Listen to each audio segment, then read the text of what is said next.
Hello friends, स्वागत है आप सबका आपके अपने YouTube channel smart study with me में।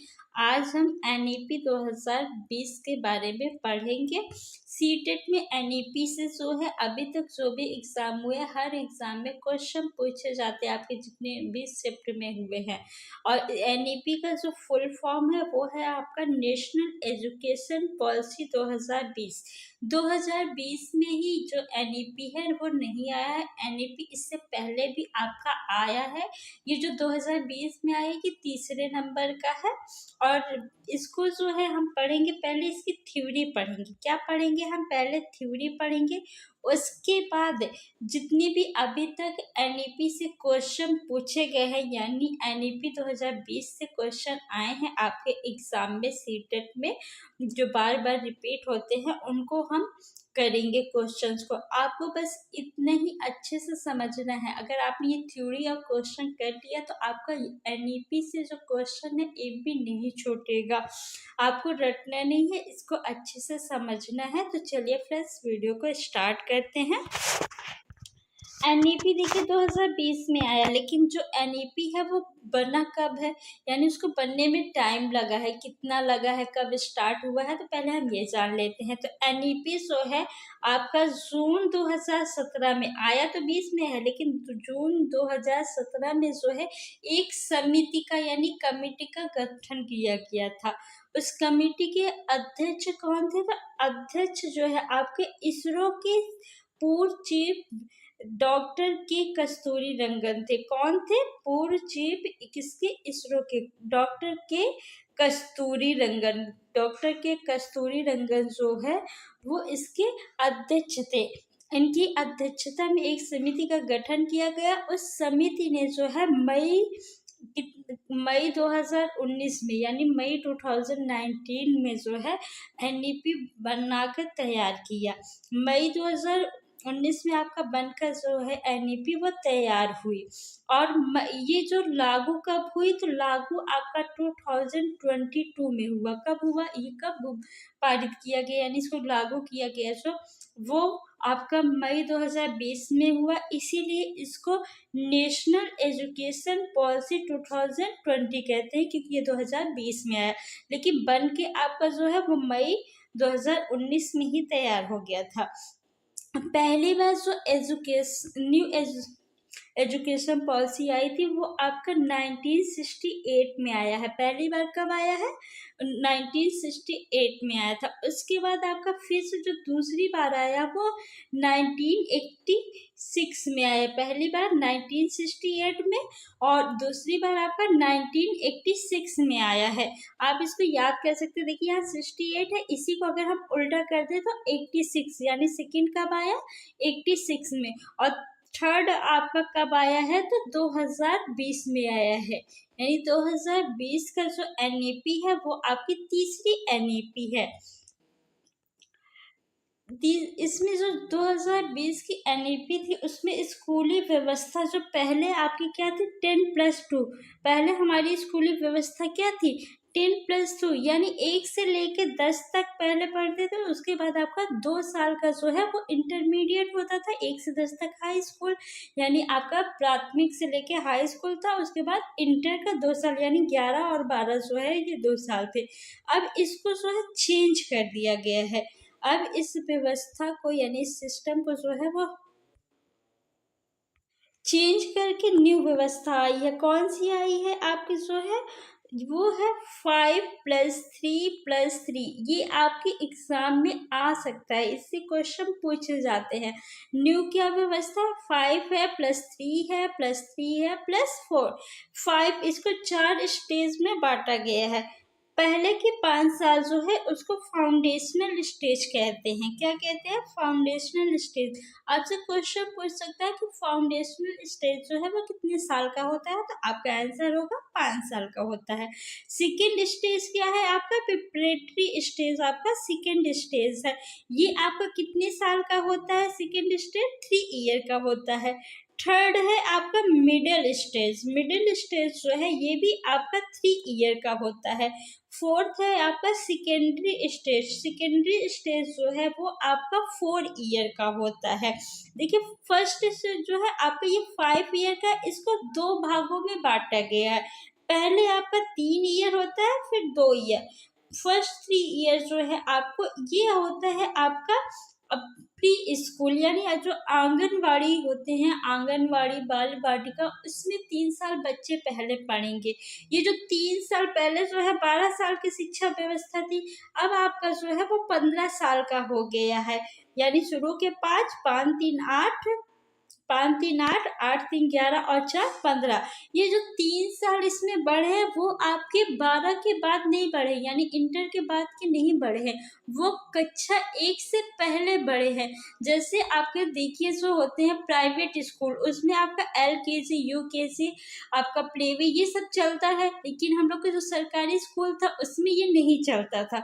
सरकारी स्कूल में बच्चे का जो एडमिशन अभी तक होता था वो डायरेक्ट कक्षा 1 से होता था। तो जो 2020 की पॉलिसी आई है उसमें चेंज किया गया है कि अब जो बच्चा है वो प्री स्कूल में पढ़ेगा, यानी जो आपका प्राइवेट स्कूल में होता है प्लेवे, LKG UKG, वो अब आपका सरकारी स्कूल में भी कर दिया गया है। उसी को हम लोग आंगनवाड़ी बाल वाटिका या प्री स्कूल के नाम से जानते हैं। ये 3 साल का होगा। उसके बाद बच्चे जो है वो कक्षा, ये 2 साल है आपका, वो कक्षा 1 और 2 में जाएंगे। कक्षा 1 और 2 में जाएंगे। ये जो प्री वाटिका यानी बाल वाटिका या प्री स्कूल है, इससे फायदा ये होगा कि जब बच्चे डायरेक्ट कक्षा 1 में जाते हैं तो बच्चे जो स्कूल में जाते हैं तो रोते हैं काफ़ी। तो आपके जब बच्चे प्री स्कूल में जाएंगे उसके बाद 1 में जाएंगे तो वो वहाँ रोएंगे नहीं। और आपका जो प्री स्कूल है इसमें बच्चों को जो है, ये प्री स्कूल 3 ईयर का है, किताब के माध्यम से नहीं पढ़ाया जाएगा। उसमें बच्चों को खेल कूद के माध्यम से, एक्टिविटी के माध्यम से पढ़ाया जाएगा। उन्हें खिलाया जाएगा, एक्टिविटी करा के उनको बेसिक जो जानकारी है वो दी जाएगी, यानी उनमें मैनर डाले जाएंगे, मैनर सिखाया जाएगा और छोटी संख्याओं का थोड़ा बहुत ज्ञान कराया जाएगा। ठीक, सेकेंड है आपका जो 2 साल का कक्षा 1 और 2, इसमें जो है आपका एग्ज़ाम नहीं होगा। इसमें आपको बच्चों को जो है एग्ज़ाम नहीं लिया जाएगा, बिना एग्ज़ाम के ये होगा, उनको सिखाया जाएगा। ठीक, बुक। और थर्ड जो है आपका, यानी सेकेंड प्रिपरेटरी स्टेज में 3 ईयर है, यानी क्लास 3rd 4th और 5th, इसमें जो है एग्ज़ाम होगा। आपको ये याद रखिएगा, सेकेंड स्टेज जो है आपका इसमें एग्ज़ाम होगा। और ये जो फर्स्ट स्टेज है ये 3 ईयर, इसमें तो आपको बुक नहीं पढ़ाना, सिर्फ एक्टिविटी के माध्यम से बच्चों को सिखाया जाएगा। और जो 2 साल इसमें बुक पढ़ाया जाएगा, बट एग्ज़ाम आपका जो है वो नहीं कराया जाएगा, बच्चों का एग्ज़ाम नहीं होगा। और सेकेंड स्टेज प्रिपरेटरी एग्ज़ाम में स्टेज में जो है वो हाँ एग्ज़ाम कंडक्ट कराया जाएगा। थर्ड स्टेज है आपका मिडल। मिडल में हो जाएगा 6 to 8 आपका आएगा, इसमें 3 ईयर का है। और इसमें जो 6 to 8 में अब है वहाँ कंप्यूटर पढ़ाया जाएगा, बच्चों को क्लास 6 से ही कंप्यूटर पढ़ाया जाएगा। और फोर्थ स्टेज आपका जो सेकेंडरी स्टेज है ये 4 साल का है, इसमें क्लास 9 10 11 और 12 आएगा। यहाँ पे आपका जैसे पहले स्ट्रीम होता था साइंस साइड, आर्ट साइड और वाणिज्य, यानी जो आपका कॉमर्स होता था, ये स्ट्रीम होता था कि लोग जो है साइंस साइड से करते थे तो वो फिजिक्स केमिस्ट्री मैथ पढ़ते थे, आर्ट साइड से जो होते थे वो हिस्ट्री ज्योग्राफी जो भी रहता था उसको वो पढ़ते थे, वाणिज्य वाला होता था। तो अब जो है ये स्ट्रीम को समाप्त कर दिया गया है। अब आप जो भी सब्जेक्ट जो है वो पढ़ना चाहते हैं वो ले सकते हैं, यानी इसमें आप स्ट्रीम नहीं किया गया है, आपको सब्जेक्ट कर दिया गया है। अगर आप साइंस पढ़ना चाहते हैं साइंस पढ़िए, हिस्ट्री पढ़ना चाहते हैं ज्योग्राफी पढ़ना चाहते हैं, कॉमर्स पढ़ना चाहते हैं, जो भी पढ़ना चाहते हैं वो ले सकते हैं। ओके, नेक्स्ट है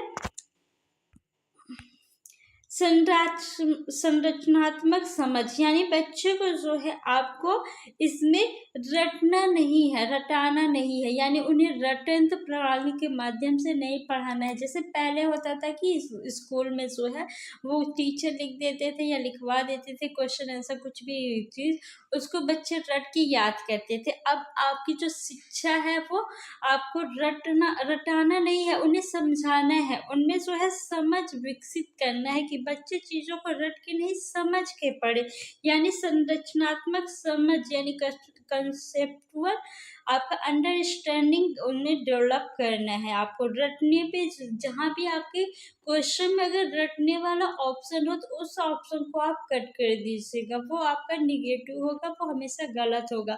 आपको रटने पे नहीं जोर देना है, बच्चों को समझाना है। जितना ज़्यादा बच्चे समझेंगे उनका ज्ञान जो है वो स्थायी होगा। नेक्स्ट, बहुभाषिकता। कक्षा अगर बहुभाषिकता है यानी विविधता है कक्षा में, तो उसको आपको जो है प्रोत्साहन देना है, उसको प्रोत्साहित करना है कि बच्चे अच्छा करें। और क्योंकि बहुभाषिकता जो है इसे हम क्या लेंगे, संसाधन के रूप में लेंगे। क्या लेंगे, संसाधन के रूप में लेंगे, या फिर पूंजी, संसाधन पूंजी। बहुभाषिकता अगर आए एग्जाम में आपसे पूछे आप इसको किस रूप में लेंगे, तो संसाधन या पूंजी के रूप में लेंगे। बहुभाषिकता जब क्लास में होगी तो बच्चे एक दूसरे से उनकी भाषा को क्या है सीखेंगे, थोड़ा बहुत उनका ज्ञान जो है वो बढ़ेगा। तो आपको बहुभाषिकता को जो है प्रोत्साहित करना है। सीखने के लिए सतत मूल्यांकन। सतत मूल्यांकन और आपका जो है इससे काफ़ी क्वेश्चन आता है। सतत मूल्यांकन किसे कहते हैं?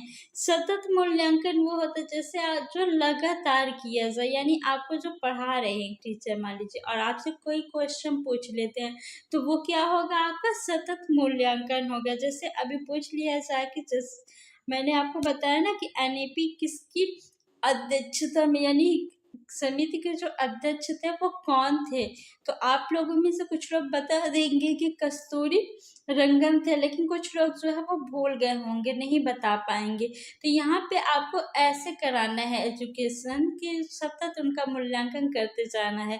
अगर बच्चे नहीं बता पाएंगे तो आप इसको जो है अभी ही बता देंगे, उनकी गलतियों को जान जाएंगे कि कौन बच्चा वीक है, कैसा है, आपको किस पे ज़्यादा ध्यान देना है।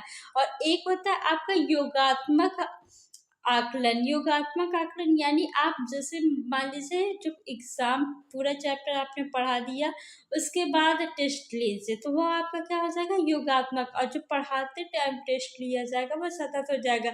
जैसा आपका हो जाएगा एग्जाम लास्ट में होता है, वार्षिक होता है, ये क्या हो जाएगा, योगात्मक हो जाएगा, यानी लास्ट में लिया जाए। तो इसमें क्या, जब लास्ट में बच्चे के मार्क्स कम आएंगे तो आप कुछ नहीं कर पाएंगे, बट अगर पढ़ाते टाइम में उनका मूल्यांकन किया जाए तो आप उनको सुधार सकते हैं, इम्प्रूव कर सकते हैं उनके नॉलेज को। तो इसलिए आपको सतत मूल्यांकन पे जोर देना है। छात्रों की प्रोग्रेस के मूल्यांकन के लिए परख नामक जो है आपका एक नए असेसमेंट सेंटर की स्थापना की जाएगी। परख जो है ये बच्चों के मूल्यांकन के लिए, यानी बच्चे कितने प्रोग्रेस कर रहे हैं इसका मूल्यांकन करेगा। ये आपका जो है एक सेंटर है, एजुकेशनल असेसमेंट सेंटर यानी मूल्यांकन सेंटर है। ठीक, बच्चों की शिक्षा का माध्यम जो है वो क्या होनी चाहिए, तो देखिए बच्चों की जो शिक्षा का माध्यम है आपका कम से कम क्लास 5 या 8 तक या उससे आगे भी घर की भाषा यानी मातृभाषा स्थानीय भाषा होगी।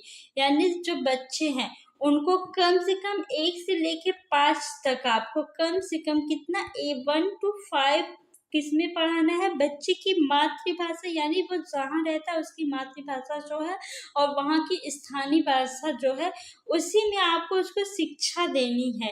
कम से कम 5 साल, उससे ज़्यादा आप 8 साल या उससे आगे की भी कक्षा में अगर स्थानीय भाषा या मातृभाषा में शिक्षा देते हैं तो उसके लिए काफ़ी अच्छा होगा। लेकिन कम से कम आपको 5 तक की क्लास में बच्चों को स्थानीय भाषा में ही शिक्षा देनी है। राज्य विशेष रूप से भारत के अलग अलग राज्यों में 3 लैंग्वेज फार्मूला को अपनाए। थ्री लैंग्वेज फॉर्मूला क्या है आपको पहले ये समझ लीजिए। थ्री लैंग्वेज यानी 3 लैंग्वेज होगी। पहला होगा आपका जो है वो बच्चे की मातृभाषा। क्या होगा? बच्चे की मातृभाषा। उसकी मातृभाषा जो भी हो, तमिल, तेलुगु, कन्नड़ या कोई भी हो, मलयालम, कन्नड़ नहीं होगा क्योंकि मान लीजिए यूपी का है, तो आपका जो भी होगा उसकी मातृभाषा वही। हिंदी देखिए जो है वो हमारे देश की राजभाषा है, राष्ट्रभाषा नहीं है, तो जरूरी नहीं सभी क्षेत्र में जितने भी राज्य हैं उसमें हिंदी ही बोला जाता है। जिस राज्य में जौन सी भाषा बोली जाती है आपका उसी में बच्चों को एजुकेशन दिया जाएगा। उसके बाद दूसरी लैंग्वेज आपकी होगी इंग्लिश। कौन सी है? इंग्लिश आपकी दूसरी लैंग्वेज है। उसके बाद एक लैंग्वेज जो है बच्चे जो लेना चाहे वो ले सकते हैं। ओके। और उसके बाद आपका जो है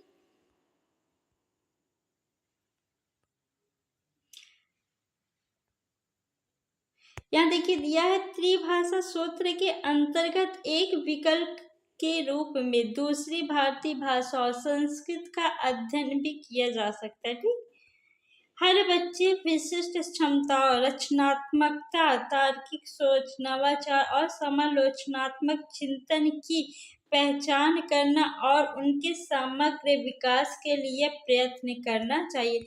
जो बच्चे होते हैं, आप सबको पता है कि हर बच्चे की जो क्षमता होती है, उनकी सोचने की बौद्धिक क्षमता, शारीरिक संरचना जो होती है वो अलग अलग होती है। यानी कोई बच्चा जो है जल्दी समझ लेता है किसी चीज़ को, किसी को समझने में टाइम लगता है। तो सभी बच्चे में अलग अलग सोचने की शक्ति है। आपको पता है कि जो इंसान है यानी जो भी बच्चे हैं सब में व्यक्ति भिन्नता पाई जाती है। तो इसलिए हमें किसी भी बच्चे को जो है तुलना नहीं करनी है और आपको जो बच्चे के सभी बच्चे के अकॉर्डिंग पढ़ाई करनी है। अपनी शिक्षा में अनेक विधियों का उपयोग करना है, जिससे सब सामग्री जो है और आप अनेक प्रकार की शिक्षा विधियों का उपयोग करिए। ठीक। अब बच्चे के संपूर्ण विकास का प्रयास करिए कि बच्चे का जो है संपूर्ण विकास हो, सर्वांगीण विकास हो। राष्ट्रीय पाठ्य पुस्तकें स्कूल के कैरिकुलम में कमी। जो बच्चे का पहले बैग जो है वो बहुत भारी होता है, उसके बैग को जो हमें क्या करना है? कम करना है। पुस्तकें जो है उसको कम करना है और लचीलापन बनाना है। कैसा बनाना है? हमें एजुकेशन को लचीला बनाना है। रट कर सीखने के बजाय आपको रचनावादी सिखाने के तरीके पर जोर देना है। यानी बच्चों को रट कर नहीं सिखाना है, उन्हें रटन तो प्रणाली से हटाकर उन्हें समझने वाली प्रणाली के माध्यम से सिखाना है कि बच्चे जो है रटना छोड़कर उसको समझे, चीजों को क्या करे? समझे। ठीक। ECCE early childhood care and education में मुख्य रूप से लचीली बहुआयामी खेल, लचीली बहुआयामी खेल आधारित गतिविधि आधारित खोज आधारित बहुआयामी और बहुस्तरीय शिक्षा को शामिल किया गया है। आपकी शिक्षा जो है वो लचीली होनी चाहिए, खेल पे आधारित होगी। बच्चे जितना करके सीखेंगे उतना ज़्यादा। खेल के माध्यम से भी बच्चों में आप एकता सिखा सकते हैं, उनको टीम वर्क करना सिखा सकते हैं। ये सब क्या है? स्थायी ज्ञान होगा और वो ज़्यादा अच्छे से सीखेंगे। गतिविधि आधारित, जितना वो खोजे किसी चीज़ को, आप ऐसे क्वेश्चन पूछिए जो वो खोज करे उनमें। जैसे मान लीजिए आप कह दीजिए कि अपने आसपास के 5 पशु जो आपके आसपास हो उनके नाम लिख के लाइए, उनका कलर कैसा है, उनकी विशेषताएं क्या है, उनमें क्या भिन्नता है। तो यानी खोज आधारित ज्ञान आपको उनको देना है। ऐसे क्वेश्चन दीजिए जिनमें वो खोज करे, तो इससे उनका ज्ञान जो है स्थायी होगा और उनका विकास होगा। बहुस्तरीय शिक्षा को क्या करना है? आपको शामिल करना है।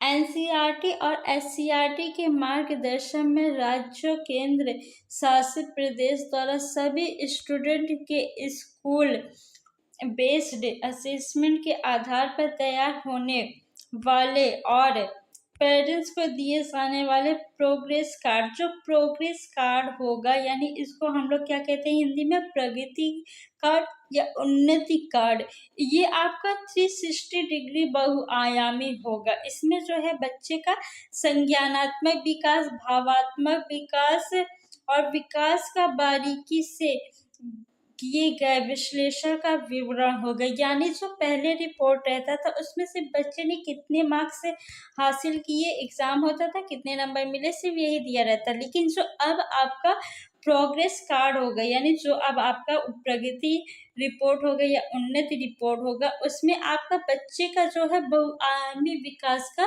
रिपोर्ट होगा। यानी बच्चे ने क्या, उनका संज्ञानात्मक विकास कैसे, यानी वो कैसे सीख रहे हैं, बच्चा सीखने में अच्छा है या नहीं है, क्या है उसका भावात्मक विकास, यानी भावात्मक रूप से वो कैसे सीख रहा है। और आपका जो है विकास की छोटी छोटी चीजें, यानी जो एक्टिविटी कर रहा है खेल कूद के माध्यम में, कैसे कैसे सीख रहा है खेल कूद के माध्यम से, उसका समग्र विकास उसमें दिया रहेगा, किसमें, प्रोग्रेस कार्ड में। तो क्वेश्चन हम 1-2 क्वेश्चन, 4-5 क्वेश्चन आज कर लेते हैं, बाकी कल करेंगे। तो देख लेते हैं। पहला क्वेश्चन है आपका, राष्ट्रीय शिक्षा नीति 2020 अधिगम के कौन से तरीके पर बल देती है? तो कौन से तरीके पर? अनुभवात्मक अधिगम। देखिए हाँ, बच्चे का अनुभवात्मक अधिगम यानी जो वो करके सीखता है, क्या उसके प्रति उसके भावना है, ये सभी क्या है आएंगे। डिजिटल अधिगम, हाँ एनईपी 2020 में कहा गया कि शिक्षा को जो है वो डिजिटल के तरीके से भी दिया जाए। और जो सरकार ने है आपका डिजिटल लाइब्रेरी भी खोलने के लिए आपको बना दिया गया है, ऐप अब बनेगा आपको, उसमें बच्चे जो है वो डिजिटल तरीके से बुक को पढ़ पाएंगे। वैज्ञानिक अधिगम ये भी है, करके सीखना ये भी आपका 2020 एनईपी में तरीका दिया हुआ है। यानी ये चारों जो है आपके वो सही हैं। तो ऑप्शन नंबर डी में देखिए फर्स्ट, सेकेंड, थर्ड, फोर्थ दिया है, यानी डी इज राइट। निम्न में से कौन सी शिक्षा शास्त्र रणनीतियों को बढ़ावा देती है? यानी शिक्षा शास्त्री यानी पेडागॉजी, क्या होगा, पेडागॉजी, आप पढ़ रहे हैं ना पेडागॉजी, तो वही पेडागॉजी रणनीतियां यानी स्ट्रेटजी, ठीक। वेतन पुनरावृत्ति और बार बार अभ्यास। बार बार अभ्यास का मतलब क्या है, किसी चीज को रटना। जब आप बार बार अभ्यास करेंगे यानी उसको क्या कर रहे हैं, रट रहे हैं। और एनईपी 2020 में रटने पे आपको क्या है, जोर नहीं देना है, आपको बच्चों को सिखाना है, उनको समझ को डेवलप करना है। तो ये क्या हो जाएगा, आपका गलत हो जाएगा, ठीक। बढ़ावा देती है, आपको ये बताना तो ये कट जाएगा। रट के याद करना, रट कर जिस भी ऑप्शन में आ जाए वो आपका गलत हो जाएगा, एक जगह सही होगा। अगर आपके क्वेश्चन में नहीं दिया हुआ, अगर यहाँ नहीं दिया होता तो ये दोनों आपके सही हो जाते, बट नहीं दिया यानी पॉजिटिव है क्वेश्चन आपका, तो आंसर भी जो पॉजिटिव होगा वही होगा। रट कर याद करना आपका निगेटिव ऑप्शन है। अन्वेषण, अन्वेषण मीन्स होता है खोज, अन्वेषण मीन्स क्या होता है, खोज, ठीक। तो अन्वेषण आधारित अधिगम यानी खोज आधारित अधिगम, तो ये सही है आपका। चर्चा आधारित अधिगम, बच्चों को जितना ज्यादा वो चर्चा करेंगे उतना ज्यादा सीखेंगे। बच्चों को चर्चा के माध्यम से, खोज के माध्यम से, गतिविधि के माध्यम से, खेल कूद के माध्यम से, इन सब से आपको सिखाना है। तो जहाँ पे ये सारे वर्ड आ जाए वो आपका पॉजिटिव आंसर होगा, वो सही होगा। तो थर्ड और फोर्थ जो है वो आपका, थर्ड और फोर्थ ये सही है। तो किस ऑप्शन में आपके थर्ड एंड फोर्थ दिया हुआ है, ऑप्शन नंबर सी में दिया है, केवल, थर्ड एंड फोर्थ। यहाँ पे देखिए जो केवल शब्द आया है, आपने पढ़ा होगा कि केवल निगेटिव वर्ड है, लेकिन यहाँ पे जो केवल आया है ये आपके ऑप्शन के लिए आया है, यानी इसमें से कौन सा ऑप्शन सही है, इसके लिए है, तो ये सही होगा। यहाँ पे अगर केवल दिया होता आपके ऑप्शन में तब वो गलत होता, लेकिन यहाँ पे आपका सही है। Okay, option number C is right.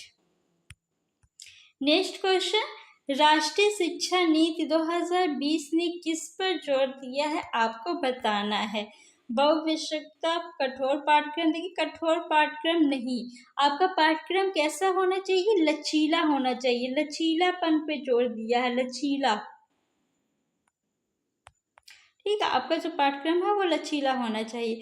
योगात्मक आकलन नहीं, आपको योगात्मक आकलन नहीं कराना, आपको सतत आकलन कराना है। योगात्मक यानी जो आपका वार्षिक परीक्षा होता है या अर्धवार्षिक है, ये आपका योगात्मक में आएगा। जो आपकी शिक्षा के दौरान कराती जाए या फिर हर मंथ कराया जाता है, हर चैप्टर खत्म होने पे आपका टेस्ट लिया जाता है, पढ़ाते समय किया जाता है, तो आपको ऐसे आकलन को ज़्यादा बढ़ावा देना है, यानी सतत आकलन को। परीक्षा केंद्रित शिक्षा शास्त्र नहीं, परीक्षा केंद्रित शिक्षा शास्त्र नहीं है, बाल केंद्रित है। कैसी है शिक्षा आपकी? बाल केंद्रित है, बालक पे आधारित है। तो ये तीनों आपके जो है वो गलत हो जाएंगे। Option number first is right.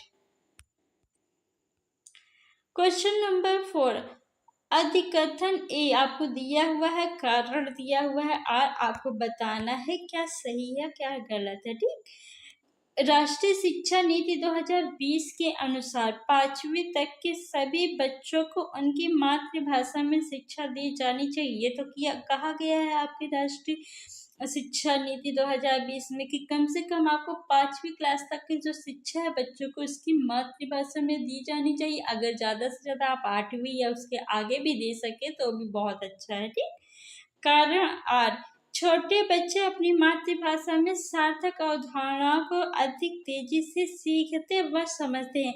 देखिए, जो छोटे बच्चे हैं वो कौन सी भाषा जानते हैं? जो उनके आसपास बोली जाती है, या उनकी जो मातृभाषा है जो उनके आसपास स्थानीय क्षेत्र में बोली जाती है, वही वो जानते हैं। जब उनकी मातृभाषा में शिक्षा दिया जाएगा तो वो बातों को, शब्दों को, जो भी कॉन्सेप्ट है उसको समझेंगे। मान लीजिए आपको हिंदी आती है और कोई आपसे इंग्लिश में या उर्दू या किसी और लैंग्वेज में बात करेगा तो आप क्या करेंगे? आप कंफर्टेबल फील करेंगे? नहीं करेंगे, आप अनकंफर्टेबल हो जाएंगे। मान लीजिए आपको हिंदी इंग्लिश नहीं आती और कोई आपसे इंग्लिश में बात करे तो आप सोचेंगे कि आपको ना बोलना पड़े, आप उसके सामने अनकंफर्टेबल फील करेंगे, आपको आधी बातें समझ में भी नहीं आएगी, उनकी बातें भी। तो बच्चे को जब उनकी मातृभाषा में हम कोई चीज़ सिखाएंगे तो वो जल्दी सीख जाएगा, क्योंकि वो उसको समझ में आएगा। तो ये आपका जो है ए और आर दोनों क्या है? सही है। और आर जो है वो ए की सही व्याख्या कर रहा है कि बच्चों को मातृभाषा में शिक्षा क्यों देना चाहिए। आर सही बात, इसका जो कारण है वो सही बता रहा है। तो आपका option number A is right. Next, शिक्षा नीति 2020 निम्नलिखित में से किसको प्रस्तावित नहीं करती? किसको नहीं प्रस्तावित करती है आपको बताना है। यह सीखना कि कैसे सीखना है। देखिए, ये एनईपी 2020 जो है वो बताता है कि आप किस तरह किसी चीज को सीखिए। जैसे आप सीटेट का एग्जाम दे रहे हैं ना, आपको सीटेट का एग्जाम देना है, आपको क्वालिफाई करना है और अच्छे नंबर भी लाने हैं। अगर मान लीजिए आपको यही नहीं पता है कि सीटेट में आपको पढ़ना क्या है, आप कुछ भी पढ़ रहे हैं, आपको पता नहीं सीटेट में क्या आता है। मान लीजिए जैसे आपको सीटेट में पता है कि पेडागोजी आता है, बट आप पेडागोजी ना पढ़े, कुछ और पढ़े, ग्रामर पढ़े, या ग्रामर भी आता है लेकिन आप पेडागोजी छोड़ के कोई और चीज़ पढ़े, तो क्या आप उसमें पास हो पाएंगे? नहीं हो पाएंगे, क्योंकि आपको पता है सीटेट में 75 नंबर की पेडागोजी आती है। अगर आपने पेडागोजी नहीं पढ़ा तो क्या आप पास होंगे? नहीं होंगे, ऑब्वियसली आप जो है फेल हो जाएंगे। तो आपको क्या सीखना है, कैसे सीखना है, ये भी जानना जरूरी है। ठीक, यह सीखना कि कैसे सीखना है आपको। ठीक, विषय वस्तु में बढ़ोतरी। देखिए, विषय वस्तु में जो एनईपी 2020 है उसमें बढ़ोतरी नहीं की गई, आपको घटोतरी की गई, यानी कमी की गई है। आपको जो बैग है बहुत भारी होता है, बच्चों का भारी नहीं करना, उसको कम है। पहले जो है बच्चे को बैग बहुत भारी होता था, वो लाद के लेके चल देते थे। आपको उनके बैग को जो है वो कम करना है। ठीक, भारी बैग नहीं देना है उनको, ज़्यादा से ज़्यादा एक्टिविटी, खेल कूद, गतिविधि, चर्चा, इन सब से सिखाना है। और उनका जो समग्र प्रगति रिपोर्ट वो कैसा होना चाहिए? 360 डिग्री। अभी मैंने आपको बताया है कि प्रोग्रेस कार्ड जो होता है उनकी उन्नति रिपोर्ट वो 360 डिग्री होता है। कैसे होना चाहिए? 360 डिग्री होना चाहिए, यानी उनका समग्र विकास उसमें दिखाना चाहिए। भावात्मक, संज्ञानात्मक, उनका और जो भी विकास के क्षेत्र हैं उन सभी का विकास उनको दिखाना चाहिए कि वो कैसे सीख रहे हैं। मनोवैज्ञानिक दृष्टि जो भी है सभी दिखाना है। ठीक है, उनका समग्र विकास 60 डिग्री होगा। तो ये भी आपका सही है। फर्स्ट सही है, थर्ड सही है, सेकेंड वाला आपका जो है वो गलत है। मानकीकृत पाठचर्या शिक्षा शास्त्र व मूल्यांकन, देखिए जहाँ भी आपका मानकीकृत ऑप्शन में दिख जाए वो आपका रॉन्ग हो जाएगा। आपको मानकीकृत नहीं, लचीला दिखाना है। मानकीकृत मतलब कोई चीज़ है, जैसे आपने एग्जाम दिया उसमें आपको फिक्स कर दिया जाए कि आपका जब अगर 100 में से 50 नंबर आएंगे तभी आप पास होंगे। तो आपको ऐसा नहीं करना, आपको जो शिक्षा व्यवस्था उसको लचीला बनाना है, ठीक। तो आपका फर्स्ट एंड थर्ड जो है वो सही है। तो फर्स्ट एंड थर्ड किस ऑप्शन में है? ऑप्शन ब में है। तो ऑप्शन नंबर बी जो है यानी ब आपका सही हो जाएगा। तो 5 क्वेश्चन हो गए। नेक्स्ट क्वेश्चन आपके जो है वो अगले वीडियो में कराया जाएगा। तो आज के लिए इतना ही। Thanks for watching.